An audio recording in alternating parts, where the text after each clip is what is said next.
It's Barb from Free Spirit Birth and the online doula, and I want to thank you for joining me here this morning in my living room. I've got Abbott the cat joining us over my shoulder, so enjoy. He may get up and walk around. No big deal. Today we're chatting about your cervix. Isn't that exciting? So I'm assuming that you're pregnant if you're tuning into this or planning to be so very soon or something along those lines. So the cervix suddenly becomes of utmost importance to people in the latter weeks of pregnancy because the big belief is that when the cervix starts to change, and normally we look at that in dilation, that's the number that everybody gets all concerned about, we feel and we believe that labor is right around the corner. Today we need to kind of dispel that myth and get down to brass tacks about what the cervix really means, what those numbers really mean, what the actions of the cervix are, and what that may or may not tell you about when labor is upcoming. So in any case, so what is the cervix? The cervix is kind of the neck-like structure at the lower end of the uterus. So down near the pelvic floor, so on and so forth, is where you're going to find your cervix. And in pregnancy, prior to going into labor, it feels like the tip of your nose. So there is some firmness to the cervix. It is a sphincter, so it's round like a little donut, kind of. And we've got a chart over here that's going to show you a little bit about what dilation means in rather ridiculous terms, bagels, so on and so forth, but it at least gives you some sort of relative idea as to what cervical dilation really means and looks like. So we'll pop that in here and you can take a look and maybe keep that in the back of your mind when labor is progressing, if you happen to get those numbers when you're in labor. So the thing that we need to remember is that dilating is not the only job of the cervix when it comes right down to it. The cervix has a number of jobs, and prior to going into labor, the cervix is going to be pointed posteriorly, so towards your back. The back vaginal wall is where the cervix has kind of set up space to keep things calm, quiet, and closed during the course of pregnancy, which is good. That's how you want things to be. As you get closer to the day that you're going into labor, your cervix is going to ripen and become sweet and soft and juicy. Probably not sweet, take that back. Soft and juicy, like ripe fruit, for example. In any case, you may even hear your provider talk to you in those terms, like the cervix is becoming ripe. If, in fact, you're one of those gals who allows your provider, your midwife or your doctor, to kind of go poking around. You don't have to. It's your prerogative to decide whether you want to have cervical checks or not. So know that when you're going into your offices that you can have a conversation and decide whether that's really information that you want or don't want. Remember that some women will begin dilating in the latter weeks of pregnancy, and it doesn't necessarily mean that you're going into labor that night.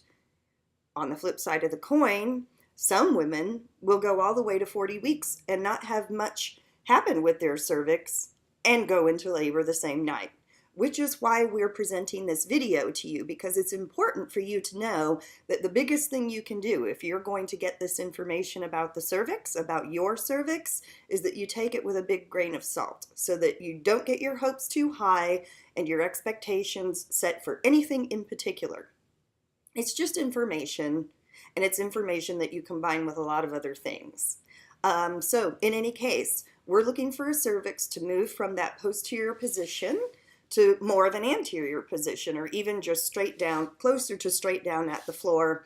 That is a sign and symptom quite often that labor is getting ready to ensue. So we've got ripening that happens. We've got softening that happens that goes right along with the idea of ripening. If you could see the cervix, you would also know that the color of it changes just a little bit as you get closer to labor, just like a ripening fruit's color changes and becomes a bit more vibrant, so does the cervix. The cervix does also dilate, of course, it opens, but even prior to the real effective opening, the kind of opening that's going to bring your baby out into the world, the cervix must efface or thin. So that's measured in percentages, and if somebody is checking your cervix and can tell the effacement of it, it's from 0% effaced all the way up to 100% effaced, which means paper thin. Something that's very thin has an easier ability to stretch and open than something that is still thick, the way the cervix is prior to going into labor and the way that it is during pregnancy. So we've got all kinds of things happening here. We've got the moving forward of the cervix, we've got the thinning, we've got softening, we've got ripening, we've got dilation eventually. And the mistake that people make is they get too caught up on that number relative to dilation. Now, it's an important number. Of course, a baby's not going to fall out of a cervix that's only 2 centimeters dilated.